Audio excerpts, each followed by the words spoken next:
Hi అండి, good morning. మనం try methods కొత్త న్యూ డ్రాఫ్ట్ నుంచి నిర్వచనాలు అయితే చెప్పుకున్నాం కదండి. పార్ట్ 1 ఇది పార్ట్ 2 అండి.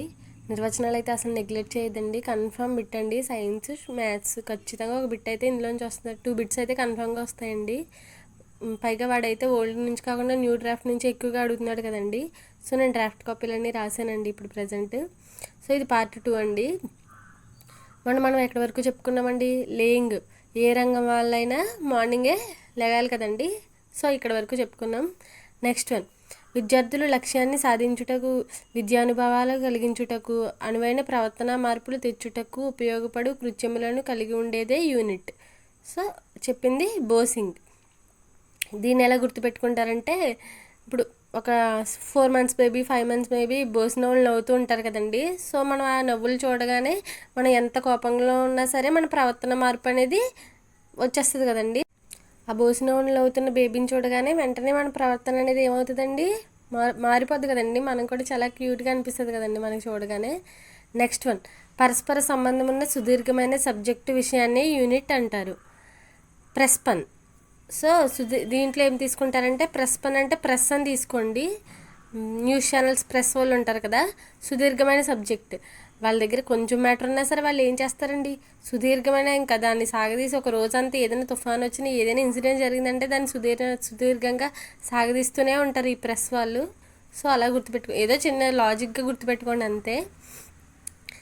ఒక నిజమైన బోధనా యూనిట్కి విషయ భాగంలో ఎంత సంబంధం ఉందో అందించే సాధనాలతో కూడా అంతే సంబంధం ఉంది. అంటే ఒక బోధనా యూనిట్ విషయం, పద్ధతి అనే రెండింటినీ కలిగి ఉంటుంది. Next, దర్బర్ and కొల్లేట్. కొల్లేట్ అంటే కోలాటం అని తీసుకోండి. ఫస్ట్ టైం అయితే ఎవరికి గుర్తుండదు. సో మనం అలా 2-3 సార్లు కోడింగ్ అనేది వింటే ఆటోమేటిక్గా మనకు మైండ్లోకి ఆప్షన్ చూడగానే గుర్తొస్తుంది కదండి. సో కొల్లేట్ అంటే కోలాటం. కోలాటంలో మెయిన్గా ఉండే సాధనాలు ఎన్నండి? 2. సో కోలాటంలో 2 సాధనాలు అయితే ఉంటాయి కదండి. సాధనాలు రెండింటిని అని గుర్తుపెట్టుకోండి. ఈ కోలాటం అనేది దర్బార్ దగ్గర జరుగుతుందని గుర్తుపెట్టుకోండి. నెక్స్ట్ వన్, మన కళ్ళ ముందు కనిపిస్తూ మనం చేసే ప్రతి కృత్యానికి దిశానిర్దేశం సూచిస్తూ గమ్యాన్ని చేరుకోవడానికి ఉపయోగపడే మన జయాపజయాన్ని మాపనం చేసే సాధనమే ఉద్దేశ్యం. Sir John Davis. డేవిస్ అంటే డేవిస్ కప్ అని గుర్తుపెట్టుకోండి. టెన్నిస్లో డేవిస్ కప్ ఉంటుంది కదండి. సో దాంట్లో జయాపజయం, విజయం అన్నా జరగచ్చు, అపజయం అన్నా జరగచ్చు. సో టెన్నిస్లో డేవిస్ కప్ అని గుర్తుపెట్టుకోండి. నెక్స్ట్ వన్, గమ్యాలు దీర్ఘకాలికమైనవి, ఒక అంతిమ ప్రయోజనం కోసం ఉద్దేశించబడినవి. ఉద్దేశ్యాలు నియమితమైనవి, గమ్యాల కంటే నిర్దిష్టమైనవి. లక్ష్యాలు ఉద్దేశాల కంటే మరీ నిర్దిష్టమైనవి. జేకే సూద్. ఇప్పుడు దీన్ని ఎలా గుర్తుపెట్టుకుంటారంటే, మనకి దీర్ఘకాలికంగా ప్రయోజనం కోసం మనం ఏం చేస్తారండి, పిల్లలకి చిన్నప్పటి నుంచి వాళ్ళకి దీర్ఘకాలిక ప్రయోజనం కోసం టీకా, సూదులు అనేది వేస్తారు కదండి. సో అలా గుర్తుపెట్టుకోండి, దీర్ఘకాలిక ప్రయోజనం కోసం చిన్నపిల్లలకి సూదులు వేస్తారని. నెక్స్ట్ వన్, లక్ష్యాలను గురించిన విజ్ఞానం లేకపోతే ఉపాధ్యాయుడు తన దిశ ఏమిటో, మార్గం ఏమిటో తెలియక ఎన్నటికీ గమ్యాన్ని చేరుకోలేడు. సో బీడి బాటియా. సో బాటా చెప్పులు వేసుకుంటే మనం గమ్యాన్ని ఈజీగా చేరుకోగలమండి. నడుస్తున్నప్పుడు కామెడీగానే అండి ఇది. సో బాటా స్లిప్పర్స్ వేసుకుంటే మన మార్గం ఏంటో మనకు తెలిసి గమ్యాన్ని మనం ఈజీగా చేరుకోగలం. నెక్స్ట్ వన్, లక్ష్యం కలిగి ఉండడం అంటే అర్థవంతంగా పనిచేయడమే. జాన్ డూయి అండి. సో దీంట్లో ఎలా పెట్టుకుంటారంటే పని చేయడం. డ్యూయి అంటే డూయింగ్ అని పెట్టుకోండి. డూయింగ్ అంటే ఏంటండి? పని చేయడమే కదా. సో అలా గుర్తుపెట్టుకోండి, చిన్న ఈజీగా గుర్తుపెట్టుకోండి. జీవితంలో లక్ష్యాన్ని కలిగి ఉండు. ఒక లక్ష్యాన్ని నిర్ణయించుకున్నాక దాన్ని చేరుకోవడానికి నీ శక్తిని అంతా ఉపయోగించు. కార్లైల్. సో దీన్ని కొంచెం గుర్తుపెట్టుకోండి, నాకు అంత ఈజీగా అనిపించలేదు. మీకు ఏమైనా తెలిస్తే కామెంట్ చేయండి. కార్లైల్లో కార్ అని తీసుకున్నాను. సో జీవితంలో లక్ష్యాన్ని కలిగి ఉండు, ఒక కార్ అనేది కొనుక్కోవాలనే లక్ష్యాన్ని కలిగి ఉండండి. సో అలా గుర్తుపెట్టుకోండి. నెక్స్ట్ వన్, సహజ వాతావరణంలో పూర్తి చేసే సమస్యాత్మక ప్రక్రియనే ప్రాజెక్ట్ అంటారు. స్టీవెన్సన్. సమస్యాత్మక ప్రాజెక్ట్ నిర్వచనాలు ఒక సాంగ్లో ఫస్ట్ వీడియోలో చెప్పాను కదండి. సో అవండి ఇవి. కిల్పాట్రిక్ హృదయం ఇష్టపూర్వక అని ఉంటుందండి. ఈ రెండింటిలో ఇష్టపూర్వక, హృదయం అని ఏదొచ్చినా అది కిల్పాట్రిక్ అండి. స్టీవెన్సన్ సమస్యాత్మక. బర్టన్ ప్రయోగం, బెల్లార్డ్ దిగుమతి. పార్కర్ వ్యూహాత్మక, థామస్ లాంగ్ నిర్మాణాత్మక. సో ఇవి సాంగ్లో ఉంటాయి కదండి, ఇవన్నీ మీరు ఆటోమేటిక్గా గుర్తుపెట్టేసుకోవచ్చు. ఒక 2-3 టైమ్స్ ఆ సాంగ్ పాడుకుంటే సరిపోద్దండి. నెక్స్ట్ వన్ థామస్ లాంగ్ నిర్మాణాత్మక, ఇది కూడా అందులోదే. విద్యార్థుల అన్వేషణ దృక్పథాన్ని కలిగించే విధంగా బోధన చేసే ప్రక్రియ. ఆర్మ్స్ట్రాంగ్. అన్వేషణ పద్ధతి ఆర్మ్స్ట్రాంగే కదండి కనిపెట్టింది. సో ఈ అన్వేషణ ఆర్మ్స్ట్రాంగ్ అండి. సో ఇది ఈజీగా చెప్పేయచ్చు, ఎందుకంటే అన్వేషణ అనే ఈ ఒక్క నిర్వచనమే ఉంది. సో ఈజీగా మనం పెట్టేయచ్చు. ఈ ప్రక్రియలో విజ్ఞాన శాస్త్ర సముపార్జన కన్నా శాస్త్రీయ విధానానికి ఎక్కువ ప్రాముఖ్యత ఇవ్వబడుతుంది. వేస్ట్ వే. ఈ రోజుల్లో విజ్ఞాన శాస్త్రత సముపార్జన అంటే టెక్నాలజీ గురించి తెలుసుకోకపోతే వేస్టే కదండి. సో అలా గుర్తుపెట్టుకోండి, మీకు నచ్చితే వేరేగా గుర్తుపెట్టుకోండి. నెక్స్ట్, పిల్లలు సహజంగా పెరిగే మొక్కలు లాంటి వారు. వారి ఆలనా పాలన చూసే తోటమాలే ఉపాధ్యాయుడు. వారి ప్రేమ, అభిమానం, వాత్సల్యం, ప్రోత్సాహం వల్ల పిల్లలు అభివృద్ధి చెందుతారు. చెప్పింది స్వామి వివేకానంద. ఇది ఎలా అంటే అండి, స్వామి వివేకానంద గారు అయితే మ్యారేజ్ చేసుకోలేదు కదా, సో ఆయన ఆలనా పాలన చూసేవాళ్ళు ఎవరు లేరు. అలా ఈజీగా గుర్తుపెట్టుకోండి, స్వామి వివేకానందకి ఆలనా పాలన చూసేవాళ్ళు ఎవరు లేరు, అంతే. నన్ను ఒక గుడ్ టీచరే అని అందరూ అంటారు. నిజానికి అందరి సత్యం లేదు. నేను చేసిందల్లా విద్యార్థులను ఆలోచించేలా చేశాను, అంతే. చెప్పింది సాక్రటీస్. దీనికైతే నేను ఏ కోడ్ పెట్టుకోలేదండి, ఎందుకంటే ఈయన చాలా మహానుభావుడు కదా. సో ఇది నార్మల్గానే గుర్తుండిపోతుంది, ఒకసారి చదివితే ఆటోమేటిక్గా గుర్తుండిపోతుంది. Next, love for the profession, for the subject, for the student. So profession అంటే టీచింగ్ ప్రొఫెషన్ అండి. స్టూడెంట్స్ని లవ్ చేసేవారు. టీచర్ ప్రొఫెషన్లో మనకి అత్యున్నతమైన వారు ఎవరండి? సర్వేపల్లి రాధాకృష్ణ గారే కదా. సో మన ఇది ఇలా గుర్తుంటుందండి.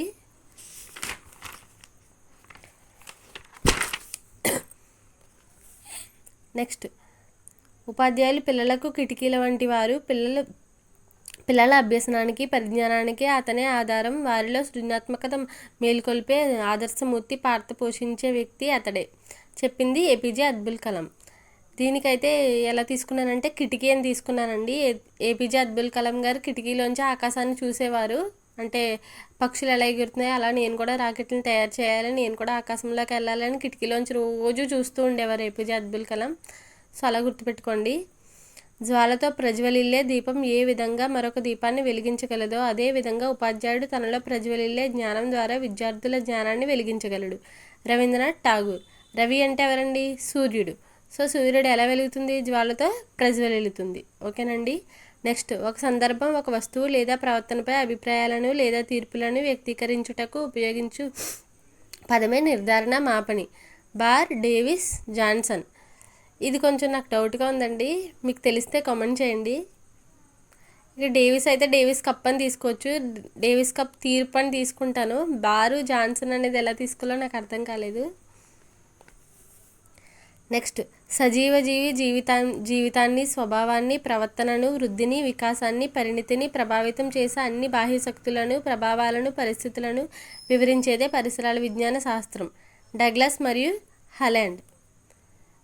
ఇది కూడా కొంచెం కామెడీగానే పెట్టుకున్నానండి. సజీవ జీవి అంటే మనం సజీవంగా జీవించాలంటే డగ్లస్ అంటే డజన్ గ్లాసులు వాటర్ అనేది తాగాలి కదండి డైలీ. సో వాటర్ అనేది హాల్లో ఉందని అదే పోనీ ఇలా గుర్తుపెట్టుకోండి. ల్యాండ్, ఈ ల్యాండ్ మీద మనం సజీవంగా జీవించాలంటే డజన్ గ్లాసులు వాటర్ అయితే తాగాలండి డైలీ. సో ల్యాండ్ మీద సజీవ జీవిగా జీవించాలి అంటే డజన్ గ్లాసులు వాటర్ అయితే తాగాలండి. ఒక వస్తువును తక్షణమే ఆవరించి ఉండే దానిపై ప్రత్యక్ష ప్రభావాన్ని కలిగించే ఏదైనా పర్యావరణమే. గిస్బర్ట్ అంటే మనం గిజిగాడు బర్డ్ అని గుర్తుపెట్టుకుందామండి. అంటే మళ్ళీ మనకి ఈ నేమ్స్ అంటే కొత్తగా ఉంటాయి కదా, మనకు తెలిసినట్టు గుర్తుపెట్టుకుంటే సరిపోద్ది కదండి, జస్ట్ గుర్తించడమే కదా ఎగ్జామ్లో. సో గిస్బర్ట్ అంటే గిజిగాడు బర్డ్. సో మనం గిజిగాడు బర్డ్ దగ్గరికి మనం వెళ్ళామనుకోండి, వెళ్ళినట్టు అది ఏమవుద్ది, తక్షణమే అది కింద నుంచి ఉంటుంది కదండి గిజిగాడు బర్డ్ హోల్ అయితే, అది వెంటనే లోపలికి వెళ్ళిపోద్ది కదండి. సో తక్షణమే అది లోపలికి వెళ్ళిపోద్ది గిజిగాడు బర్డ్, గిస్బర్డ్. పరిసరాల విద్యను పరిసరాల ద్వారా పరిసరాల గురించి పరిసరాల కోసం విద్యగా వర్గీకరించవచ్చు. సో పరిసరాలు. ఆర్సి శర్మ గారు. ఈ శర్మ గారు ఎప్పుడు పరిసరాల గురించే చెప్తూ ఉంటారండి. నెక్స్ట్ వన్, శిశువు పిండోత్పత్తి నుండి మరణం వరకు పొందే ఉత్ప్రేరకమే పరిసరాలు. బోరింగ్, లాంగ్ఫీల్డ్, ఫెడ్. ఇది కూడా కొంచెం కన్ఫ్యూజ్గానే ఉందండి, ఎలా గుర్తుపెట్టుకోవాలో నాకు తెలియలేదు. అంటే ఈ పుట్టుక నుంచి మరణం వరకు లాంగ్ లైఫ్ అనేది అందరికీ బోర్ కొడుతూనే ఉంది, అందరూ ఫీల్ అవుతున్నారు బోర్ కొడుతుందని. సో ఫీల్ అంటే ఫెడ్ అని పెట్టుకోండి. ఈ లాంగ్ లైఫ్, పుట్టుక నుంచి మరణం వరకు అందరికీ లైఫ్ అనేది బోర్ కొడుతుంది కదండి, సో అలా గుర్తుపెట్టుకున్నాను. నెక్స్ట్ వన్, అనేక అవసరాలకు తాను ఆధారపడ్డ ప్రకృతిని ఆధునిక మానవుడు వేగంగా నాశనం చేస్తున్నాడు. Gold Smith. సో గోల్డ్ అనేది వేగంగా ఇప్పుడు ప్రజెంట్ పెరిగిపోతుంది కదండి కాస్ట్, సో గోల్డ్ వేగంగా కాస్ట్ పెరుగుతుందని గుర్తుపెట్టుకోండి అంతే. నెక్స్ట్ వన్, పాఠ్యపుస్తకం అనేది ముద్రిత రూపంలో తరగతి గదిలో ఉపయోగపడే మౌలిక బోధనోపకరణం. మొత్తం తరగతి అంతటికి ఇది వినియోగించబడుతుంది. ఒక స్కూల్లో ఒక టెక్స్ట్ బుక్కే ఉందనుకోండి, ఫర్ ఎగ్జాంపుల్ మొత్తం తరగతి అంతటికి ఒకటే పాఠ్యపుస్తకం ఉంది, దాన్ని ఒక పిల్లోడు సింపేశాడు అని పెట్టుకోండి. చింపేశాడు కాదు, సింపేశాడు అని పెట్టుకోండి. సిమ్సన్ మొత్తం అంతటికి పాఠ్యపుస్తకం, మొత్తం తరగతికి ఒకటే పాఠ్యపుస్తకం ఉంటే దాన్ని ఒక పిల్లవాడు సింపేశాడని గుర్తుపెట్టుకోండి. పాఠ్యపుస్తకం ఉపాధ్యాయులకు దిశానిర్దేశం చేస్తూ బోధనా పరిమితులను తెలియజేస్తుంది. So KPA Chaudhary. PA. So PA అంటే ఎవరికైనా సీఎంకైనా ఎవరికైనా పిఏలు అయితే ఉంటారు కదండి, వాళ్ళు ఏం చేస్తారు, మీరు ఏం చేయాలి, ఇది చేయాలి, ఈరోజు ఇది చేయాలని దిశానిర్దేశం అయితే చేస్తూ ఉంటారు కదా. సో పిఏ ఎప్పుడు దిశానిర్దేశం చేస్తూ ఉంటారు తన పైన వ్యక్తికి. అభ్యసన ప్రక్రియలో ముఖ్యమైన ప్రేరణ, వర్గీకరణ, సన్నివేశ కల్పనలను పరిపూర్ణం చేసేవే బోధనోపకరణాలు. Carter V Good. బోధనోపకరణాలు. టీఎల్ఎం అనేది పరిపూర్ణంగా ఉంది, వెరీ గుడ్ అంతే. ఇది ఒక సెంటెన్స్ అండి. టీఎల్ఎం అనేది పరిపూర్ణంగా ఉంది, వెరీ గుడ్ అంతే. మనం టీఎల్ఎం చెక్ మనం డిఎడ్ చదువుతున్నాం, మనం టీఎల్ఎం ఎలా చేసామని మన సార్స్కి చూపించేవాళ్ళం కదండి, వాళ్ళు ఏమనేవారు, అది బాగుంటే మనం వెరీ గుడ్ అని చెప్పేవారు కదా. సో టీఎల్ఎం అనేది పరిపూర్ణంగా ఉంది, వెరీ గుడ్. నెక్స్ట్, బోధన, శిక్షణ సన్నివేశాల్లో వ్యక్తుల మధ్య, సమూహాల మధ్య ఆలోచనలను పంచుకోవడానికి, సమాచారాన్ని వినిమయం చేసుకోవడానికి తోడ్పడే వస్తుజాలమే దృశ్య శ్రవణ సాధనాలు. ఎడ్గర్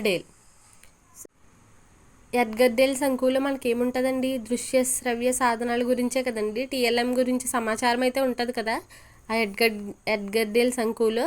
సో అలా గుర్తుపెట్టుకోండి, సమాచారం ఉంటుంది ఆ సంకులో అని. నెక్స్ట్, దృష్టి, శ్రవణం అనే సంవేదనాత్మక మార్గాల ద్వారా అభ్యసనాన్ని ప్రోత్సహించే సాధనాలే దృశ్య శ్రవ్య ఉపకరణాలు. విద్య, నిఘంటువు. నిఘంటువు అని ఉంది కదండి, నిఘంటువు అంటే ఏంటండి, డిక్షనరీ. సో ఇప్పుడు అందరూ డిక్షనరీలు అయితే మొబైల్లోనే చూస్తున్నారు కదా, నార్మల్గా డిక్షనరీ బుక్స్ తీసి ఎవరు చదవట్లేదు, డిక్షనరీలు అందరూ మొబైల్లో వేసుకుంటున్నారు. సో మొబైల్ డిక్షనరీలో దృష్టితో పాటు ఏముంటుందండి, శ్రవణం కూడా ఉంటుంది కదా, సౌండ్ కూడా వస్తుంది, ఆ వర్డ్ ప్రొనౌన్సియేషన్ కూడా వస్తుంది కదండి. సో దృష్టి శ్రవణం విద్యా నిఘంటువు అండి. నెక్స్ట్ వన్, పలు సంవేదనాత్మక మార్గాలను ఉపయోగించి భావనలను, వాక్యాలను, ప్రశంసలను చేయడానికి, వివరించడానికి, పోల్చడానికి ఉపాధ్యాయులకు సహాయపడే ప్రత్యామ్నాయమే బోధనోపకరణాలండి. దీన్ని చెప్పింది ఎంసి కౌన్ రాబర్ట్. సో రాబర్ట్, ఇప్పుడు దీన్ని ఎలా గుర్తుపెట్టుకుంటారంటే, ప్రజెంట్ మనుషులకి ప్రత్యామ్నాయంగా ఏమొచ్చేసినాయి అండి, రోబోస్ అయితే వచ్చేసినాయి కదా. సో అలా గుర్తుపెట్టుకోండి, హ్యూమన్స్కి ప్రత్యామ్నాయంగా రోబోస్ అయితే వచ్చేసినాయి అండి. గ్రంథాలయం ఒక సాంఘిక ప్రయోగశాల. ఫార్గో అండి. దీన్ని మీరు కామెంట్ చేయండి ఎలా గుర్తుపెట్టుకోవాలి అనేది. ఒక సందర్భం, వస్తువు లేదా ప్రవర్తనపై అభిప్రాయాలను లేదా తీర్పును వ్యక్తీకరించుటకు ఉపయోగపడే పదమే నిర్ధారణ మాపరి. ఆల్రెడీ ముందు వచ్చింది కదండి, సేమ్ కొటేషన్ ఇది. అదే తీర్పు, డేవిస్ కప్ అని చెప్పాను కదండి. సో ఇది మీరు కొంచెం నాకు ఈ జాన్సన్ బార్ అనేది ఎలా యాడ్ చేయాలో చెప్పండి. నెక్స్ట్ సెకండ్, ఇక్కడికి social, science, maths first year, second year నిర్వచనాలన్నీ కంప్లీట్ అయిపోయినాయండి. ఇది సోషల్ అండి, సోషల్ సెకండ్ ఇయర్ అండి, ఫస్ట్ ఇయర్ సెకండ్ ఇయర్ నిర్వచనాలండి. విద్యార్థి అతని పరిశ్రమలలో ఒక సంస్థతోనూ వ్యక్తులతోనూ సృజనాత్మకమైన, స్నేహపూరితమైన కార్యక్రమాలతో ఏర్పరచుకునే సంబంధ బాంధవ్యాలను సాంఘిక శాస్త్రం అధ్యయనం చేస్తుంది. సో ఇది ఈబి వెస్లీ అండి. సంబంధ బాంధవ్యాలను కోడ్ పెట్టుకున్నాను. మీరు హ్యారీ పాటర్ చూసుంటే మీకు వెస్లీ అంటే ఏంటో తెలుస్తుంది, వెస్లీ ఫ్యామిలీ. సో అందులో వెస్లీ ఫ్యామిలీతో సంబంధాలు పెట్టుకోవద్దని చెప్తూ ఉంటారు కదండి, మాల్ఫై చెప్పాడు కదా ఒకసారి హ్యారీ పాటర్కి, వెస్లీ ఫ్యామిలీ వాళ్ళు తక్కువ వాళ్ళు, వాళ్ళతో సంబంధాలు ఎవరిని కించపరచడానికి అయితే కాదండి, జస్ట్ కోడ్ కోసం అంతే, సంబంధ బాంధవ్యాలు పెట్టుకోవద్దని చెప్తాడు కదండి. సో అలా గుర్తుపెట్టుకోండి. సాంఘిక శాస్త్రం అనగా సమాజం యొక్క అధ్యయనం. If forester. సో ఈ సమాజంలో ఉండడం కంటే ఫారెస్ట్లో ఉండడం ఉత్తమం కదండి. ఈ పొల్యూషన్ ఇవంతా ఇప్పుడంతా మారిపోయింది కదండి సమాజం. సో సమాజంలో ఉండడం కంటే ఫారెస్ట్లో ఉండడం చాలా బెటర్ అండి. నెక్స్ట్ చారిత్రక, భౌగోళిక, సాంఘిక విషయంలో సంబంధ అంతర్ సంబంధముల అధ్యయనమే సాంఘిక శాస్త్రం. జేమ్స్ హెమ్మింగ్స్ అండి. ఇది ఎలా గుర్తుపెట్టుకుంటారంటే జేమ్స్ అని తీసుకోండి. జేమ్స్ యాడ్ అయితే వస్తుంది కదండి, మనకి టీవీలో వస్తూ ఉంటుంది కదండి. సో వాడికి తెలియకుండా జేమ్స్ యాడ్లో ఒక బొమ్మ అయితే రెడీ చేసి ఉంటుంది పైన జేమ్స్ అన్నిటితో. వాటి మధ్యన అంతర్ సంబంధం వాడికి తెలియక ఒక జేమ్ అయితే తీసుకుని తిందామని ట్రై చేస్తాడు, తింటాడు కదండి, తీసుకుంటాడు కదండి. సో వాటి మధ్య అంతర్ సంబంధం అంటే అతనికి తెలీదు. సో అన్నీ ఒకదానికొకటి అంతర్ సంబంధం ఉండడం వల్ల అవన్నీ అలా ఫిట్గా ఉన్నాయని ఆయనకి తెలీదు. సో అలా గుర్తుపెట్టుకున్నానండి. సాంఘిక అధ్యయనం మనిషికి మరియు అతని సాంఘిక భౌతిక పర్యావరణాల మధ్య జరిగే చర్యల ప్రతిచర్యలకు సంబంధించినది. ఇది మానవ సంబంధాలను గూర్చి చర్చిస్తుంది. ప్రజాస్వామిక పౌరసత్వ అభివృద్ధికే సాంఘిక అధ్యయనం యొక్క ముఖ్య లక్షణం. ప్రజాస్వామికాన్ని తీసుకున్నానండి, జాన్వి మైకెల్స్. సో మైక్లో ఎప్పుడు ప్రజాస్వామ్యం గురించి చెప్తూ ఉంటారు కదా అందరూ. సో అలా ఈజీగా గుర్తుపెట్టుకోండి. నెక్స్ట్ వన్, సాంఘిక శాస్త్ర పరిధి చాలా విశాలమైనది. సాంఘిక శాస్త్రం ప్రపంచవ్యాప్తంగా మానవుని ప్రస్తుత సమాజానికి సంబంధించినది. Nicholas right. ఒక ఫ్రెండ్ ఇంకో ఫ్రెండ్తో చెప్తున్నాడండి, నీకో లాస్ వస్తుంది, ఎందుకంటే ప్రపంచవ్యాప్తంగా వార్ జరుగుతుంది, సో నువ్వు స్టాక్లో పెట్టావు కదా, నీకో లాస్ వస్తుంది అని చెప్తున్నాడండి. సో నికోలస్ అంటే నీకో లాస్ అని గుర్తుపెట్టుకోండి. ప్రపంచవ్యాప్తంగా వార్ జరుగుతుంటే నీకు లాస్ వస్తుంది అని గుర్తుపెట్టుకోండి. సామాజిక శాస్త్రాలు భౌతిక వస్తువులు, నక్షత్రాలు, రాళ్ళు, కట్టెల కంటే ప్రత్యేకించి మానవ విషయాలకు సంబంధించినది. చెప్పింది చార్లెస్ బయర్డ్. ఇది కొంచెం కామెడీగానే గుర్తుపెట్టుకున్నానండి. చార్లెస్ అంటే చారు లెస్, అంటే ఇంట్లో చారు లేదు, ఎందుకు లేదు అంటే కట్టెలు లేవండి. సో ఇదివరకు కట్టెల పొయ్యి మీద ఉండేవారు కదా, సో ఇంట్లో కట్టెలు లేవు కాబట్టి నేను చారు అయితే పెట్టలేదని చార్లెస్, చారు లేదు అని చెప్తుంది తల్లి. సో అలా గుర్తుపెట్టుకోండి. ఓ 2 టైమ్స్ చూస్తే మీకే ఆటోమేటిక్గా బ్రెయిన్లోకి వెళ్ళిపోద్ది కదండి. సత్యమే సౌందర్యం, సౌందర్యమే సత్యం. John Keats. సో ఇది జాన్ కిట్స్ అని గుర్తుపెట్టుకోకండి, మేకప్ కిట్ అని గుర్తుపెట్టుకోండి. సౌందర్యంగా ఉండాలంటే అందరూ మేకప్ వేసుకుంటూ ఉంటారు కదా. సో జాన్ కిట్స్ అంటే మేకప్ కిట్, సౌందర్యం అని గుర్తుపెట్టుకోండి. ఉత్తమమైన ప్రణాళిక అనేది సరి అయిన బోధనా పద్ధతుల వల్ల, సరి అయిన ఉపాధ్యాయుల వల్ల సజీవంగా ఉంటుంది. ఈ రెండు లేకపోతే అవి నిర్జీవంగా తయారవుతాయి. చెప్పింది మాధ్యమిక విద్యా కమిషన్, అంటే సెకండరీ విద్యా కమిషన్. సెకండరీ విద్యా కమిషన్లో అంటే సెకండరీ 2 అని ఉంది కదండి, ఈ కొటేషన్లో కూడా 2 అని ఉంది. సో అలా గుర్తుపెట్టుకోండి. అభ్యసన ప్రక్రియను నిర్దేశించడానికి ఉపాధ్యాయుడు అనుసరించే విధమే పద్ధతి. వెస్లీ రావెన్స్పీ. సో వెస్లీ ఫ్యామిలీ మళ్ళీ వచ్చిందండి ఇక్కడ. రావెన్స్పీ అంటే మనకి అందులో రావెన్ క్లవ్ అని ఉంటుంది కదండి, 4 హౌసెస్ అయితే ఉంటాయి కదా, హ్యారీ పాటర్లో 4 హౌస్లు ఉంటాయి కదండి, రావెన్ క్లవ్. సో రావెన్ క్లవ్లోకి నిర్ధారించింది కదండి టోపీ. మీకు అది చూస్తే, ఆ మూవీ చూస్తే అందరికీ అర్థమైపోద్ది. సో ఒక టోపీ అనేది వెస్లీ రాన్ ఉంటుంది కదండి, రాన్ని రావెన్ క్లవ్ ఫ్యామిలీలోకి పంపించాడని గుర్తుపెట్టుకోండి, నిర్ధారించిందని గుర్తుపెట్టుకోండి, లేదా మీకు వేరేగానే గుర్తుపెట్టుకోండి. నేనైతే ఇలా గుర్తుపెట్టుకున్నాను. సాంఘిక పరిసరాల్లో హృదయపూర్వకంగా, ఉద్దేశపూర్వకంగా కొనసాగించే కార్యకలాపం. కిల్పాట్రిక్ హృదయం అని ఇందాక చెప్పుకున్నాం కదండి.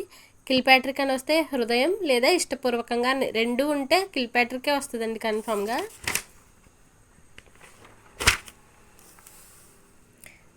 నెక్స్ట్ వన్, సహజమైన సన్నివేశంలో పూర్తి చేసే సమస్యాత్మక కార్యకలాపం.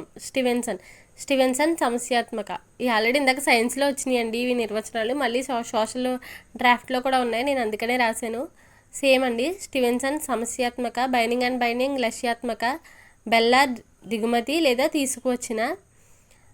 సో ఇవి మనకు ఆ సాంగ్లో వచ్చేస్తాయండి. నెక్స్ట్, విద్యా లక్ష్యాలు ఎంతవరకు సాధించడం జరిగిందో తెలుసుకునే విధానమే మూల్యాంకనం. Ralph Tyler. ఫర్ ఎగ్జాంపుల్ మన టైలర్ దగ్గర ఏదైనా స్టిచ్చింగ్ ఇచ్చామంటే, మనకి ఏదైనా ఫంక్షన్ ఉంటే మనం ముందు రోజు వెళ్ళి ఎంతవరకు కుట్టారు ఏంటనేది తెలుసుకోవడానికి వెళ్తాం కదండి. సో టైలర్ దగ్గర అది ఎంతవరకు జరిగిందో తెలుసుకోవడానికి వెళ్తాం కదా. సో అలా గుర్తుపెట్టుకోండి. నెక్స్ట్, సమస్య పద్ధతి పరిష్కారాన్ని అభ్యర్థించే సన్నివేశాలను సవాళ్ళ వలె సృజించి దాన్ని ఫలితంగా అభ్యసనాన్ని ప్రేరేపించేదే బోధనా పద్ధతి. సో దీన్ని ఎలా గుర్తుపెట్టుకుంటారంటే సివి అంటే కరిక్యులం వీటే కదండి. సో ఫర్ ఎగ్జాంపుల్ ఏదైనా కంపెనీలో ఒక సమస్య పరిష్కరించాలనుకోండి, న్యూ ఫ్రెషర్స్ని అయితే తీసుకుంటారు కదా. సో ఫ్రెషర్స్ని తీసుకోవాలంటే ఏం చేస్తారండి, వాళ్ళు CV అయితే చెక్ చేస్తారు, మంచిగా గుడ్గా ఉందా లేదా అని. దాన్ని బట్టి ఆ సమస్య పరిష్కారం వాళ్ళు చేయగలరా లేదా అని చూసుకుంటారు కదా. సో CV గుడ్ అండి. సో ఇంతండి నాకు తెలిసింది, ఏదో పెట్టుకున్నానండి, మీకు నచ్చితే వేరేగా పెట్టుకోండి. ఇవి మాత్రం చాలా ఇంపార్టెంట్ అండి. న్యూ డ్రాఫ్ట్లో అన్ని నిర్వచనాలు దీంట్లో బిట్ అయితే కన్ఫామ్గా వస్తుందండి. సో మీకు నచ్చితే ఎవరికైనా షేర్ చేయండి, సబ్స్క్రైబ్ చేయండి. నేను ఇంకా ఇంపార్టెంట్ ఇవన్నీ చేస్తూ ఉంటానండి. Thank you.